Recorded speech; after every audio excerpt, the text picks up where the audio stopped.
Oi, pessoal, tudo bem? Aqui é o professor Franciel Amorim, professor de História, e nós vamos para a nossa atividade, né? Explicação aqui da nossa atividade da semana. Então vamos nessa. Ditadura civil-militar. É importante que você já tenha assistido, né, aos vídeos anteriores, principalmente a aula anterior, e tenha em mãos aí o seu caderno de atividades, em mãos ou no celular, né, por meio do caderno digital ou mesmo do caderno impresso. Nós vamos comentar aqui algumas questões que vocês vão estar realizando, né, a partir da aprendizagem, a partir da aula, né, das aulas anteriores, são duas aulas já de história sobre esse conteúdo, e vocês vão estar fazendo a atividade. Tá certo? Vamos nessa. Então, veja, a primeira questão, né, a questão número 1, é em relação ao golpe militar de 1964. Né? De início, a gente tem aqui um texto, né, o que foi o golpe militar de 1964, com alguns elementos, né, que estão, inclusive, também colocados lá no vídeo da nossa aula. Não vou mais explicar, porque já está explicado, vocês precisam voltar no outro vídeo, como eu já coloquei. A primeira questão diz o seguinte: a ditadura civil-militar, 1964 a 1985, foi um longo momento histórico em que a democracia foi interrompida. Isso é fato. Quais foram os motivos que conduziram ao surgimento da ditadura civil-militar? Quais os setores civis da sociedade que apoiaram o golpe militar? Porque não foi só um regime militar, foi civil-militar, né? Muitos civis apoiaram. Então vocês vão estar colocando, respondendo essas duas questões em uma aí, né? Quais os fatores, os motivos que conduziram ao golpe, né, à ditadura, e quais os setores civis, né, que apoiaram esse golpe, né, esse regime. Aqui em seguida a gente tem as principais medidas e ações econômicas da ditadura, certo? A gente vai ter aqui alguns elementos, inclusive do chamado milagre econômico, né? Os aspectos, o tripé que sustentou o milagre econômico, né? A concentração de renda, a expansão do crédito ao consumidor, a abertura externa da economia brasileira, sobretudo para empresas estrangeiras, né? E aqui nós temos a nossa segunda questão, né? A partir da análise também desse gráfico, né, que está posto aqui, analisando o gráfico ao lado sobre a distribuição da riqueza nacional entre os anos de 1960 e 1976, pode-se concluir que um dos grupos sociais obteve enorme crescimento em concentração de renda. Nós temos aqui três grupos sociais, né? Pobres, representados pela coluna de amarelo, médios, né, a classe média, essa coluna do meio, e os ricos nessa coluna maior, no caso de vermelho. Então, letra A. De que maneira a ditadura militar foi benéfica para o aumento da concentração de renda dos mais ricos? Vocês vão argumentar, vão responder. Letra B. Os mais pobres foram beneficiados ou prejudicados pelas medidas de concentração de renda? Explique. Então, vocês vão colocar aí. Os mais pobres foram beneficiados, né? Aí vocês podem colocar se foram, vão colocar argumentos, e se não, também vão colocar os argumentos necessários, tá certo? Vai explicar, ok? Ambas vocês precisam explicar. E aí nós seguimos aqui com nossa atividade, né? A questão 3. Durante a ditadura civil-militar, o governo investiu em várias áreas da economia, como energia, transportes e telecomunicações. Foi um período de crescimento da economia que mais tarde ficou conhecido como o milagre econômico brasileiro. Apesar do crescimento pontual da economia, houve uma contradição no milagre econômico brasileiro, uma farsa. Qual foi? Qual foi essa farsa? Então, aqui nós temos 4 alternativas e apenas uma delas representa esta farsa, né, colocada aí pelo milagre. Vocês vão ler com calma, né, e vão marcar a alternativa correspondente. A questão 4. As duas imagens ao lado foram produzidas na década de 1970. A primeira é uma propaganda do governo militar que foi veiculada junto a outras que diziam: "Pra frente, Brasil, e ninguém segura este país". A segunda imagem é uma caricatura sobre a Copa do Mundo de 1970, quando o Brasil ganhou o tricampeonato de futebol. Então, a primeira é esse slogan aqui, Brasil, né? Ame ou deixo, né? E aqui a segunda caricatura é da seleção, né? Uma charge crítica, né? A questão da seleção, né? Avante seleção, a família pobre, né? Sem ter, inclusive, o que comer, onde morar, mas torcendo pela seleção. E aqui vocês vão colocar a alternativa correta, né? Letra A, se elas eram diferentes e por quê. Letra B, se as imagens são semelhantes e por quê. Letra C, semelhantes, né? E tem o porquê. E letra D, diferentes. Então, ou elas eram semelhantes ou elas eram diferentes. E depois identificar qual a semelhança ou qual a diferença dessas imagens. E aí, a questão 5, né? Seguindo o governo militar, a Texaco, né, uma empresa de capital norte-americano, implantada à época no Brasil, usou neste anúncio o mesmo slogan, né? Ame ou deixe. Né? Quais as razões para o uso desse slogan por parte de um grupo econômico estrangeiro? Explique.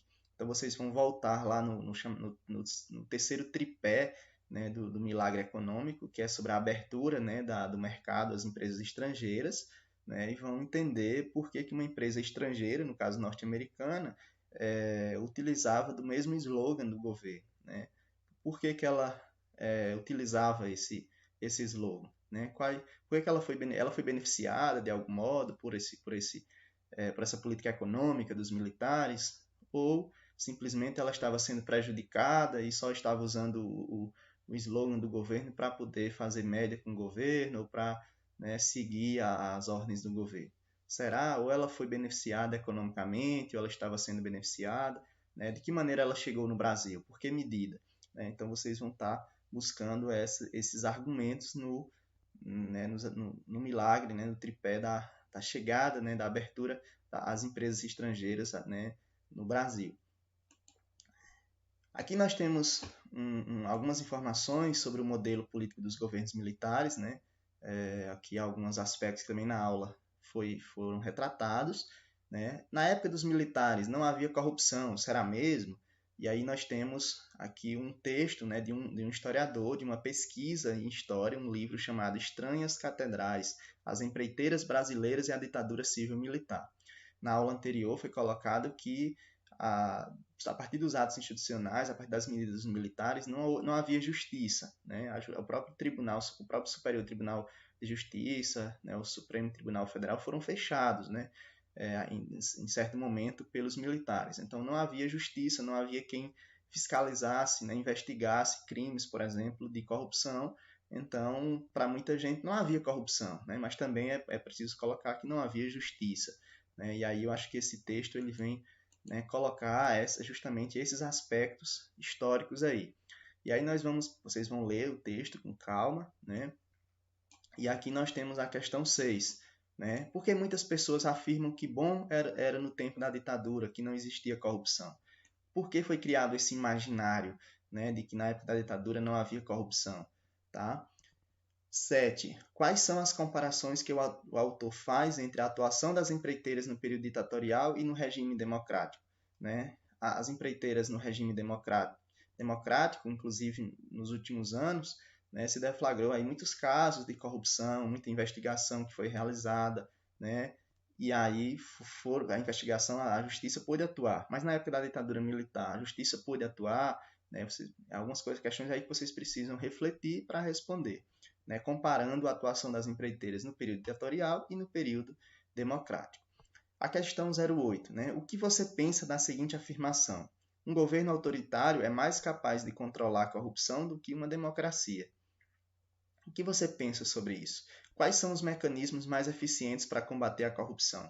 É na ditadura, né, em que não há, por exemplo, justiça, ou é na democracia, né, em que há voz, em que há vez, em que há diálogo, né, em que há, por exemplo, manifestação contrária, em que há uma série de aspectos, né, democráticos, de fala, né, de posicionamento, de crítica. Né? O que é que você pensa sobre isso? Você acha que no regime autoritário, da ditadura, é possível haver controle da corrupção?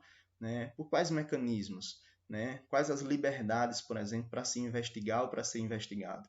Então, é preciso pensar isso nos dois regimes e colocar os seus argumentos, tá certo?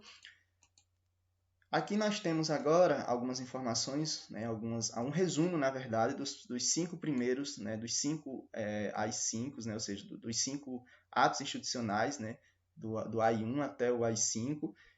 Os atos institucionais foram medidas, né, arbitrárias, né, foram medidas tomadas pelos militares, né, por meio de atos, né, em que, a partir de cada ato, o autoritarismo foi ganhando cada vez mais forma, cada vez mais dureza, né? E aí nós temos a questão 9 aqui, que vai trazer um trecho do primeiro ato institucional, né? E você vai responder aqui a questão que se pede. Então, o ato institucional dizia o seguinte: a nação é indispensável fixar o conceito do movimento civil e militar que acaba de abrir ao Brasil uma nova perspectiva sobre o seu futuro. O que houve e continuará a haver neste momento, não só no espírito e no comportamento das classes armadas, como na opinião pública nacional, é uma autêntica revolução. O ato institucional número 1 colocava isso.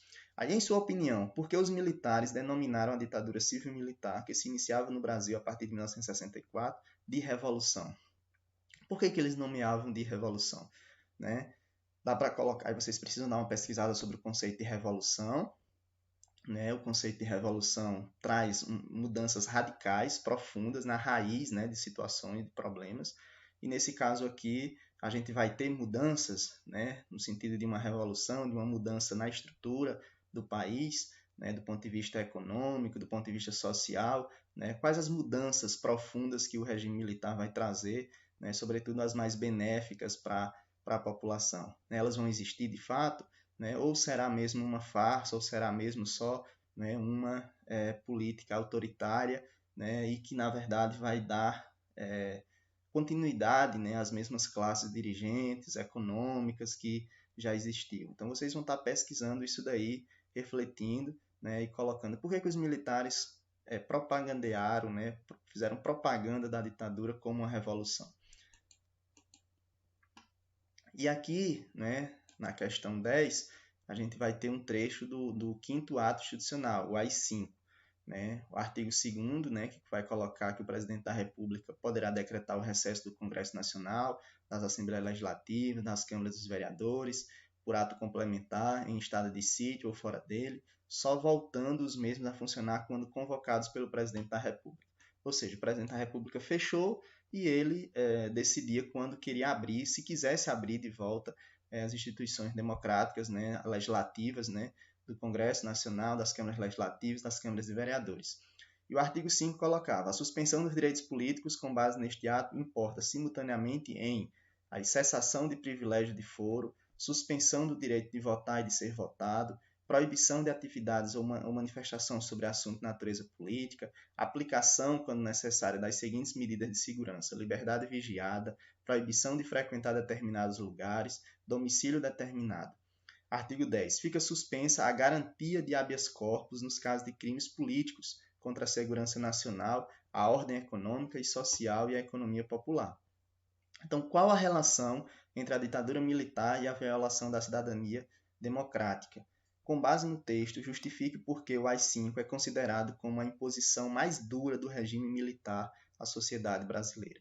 Então, vocês vão colocar por que o AI-5 ele foi, né, a imposição mais dura, o ato mais duro, né, à democracia, porque ele cessava uma série de direitos, ou seja, caçava, né, retirava uma série de direitos, né, e impunha a ditadura, né, o autoritarismo na sua forma mais dura, né, mais velada, mais aberta possível, né, no caso, mais aberta possível. Inclusive, as pessoas eram vigiadas, eram presas, né, e aí passaram a ser também torturadas, né, assassinadas, enfim.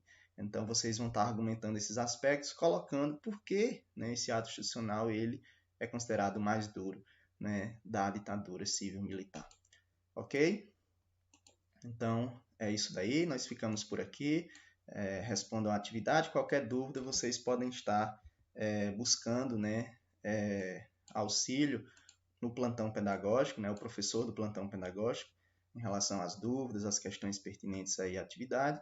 E a gente se encontra aí numa próxima, tá? Se cuidem. Grande abraço.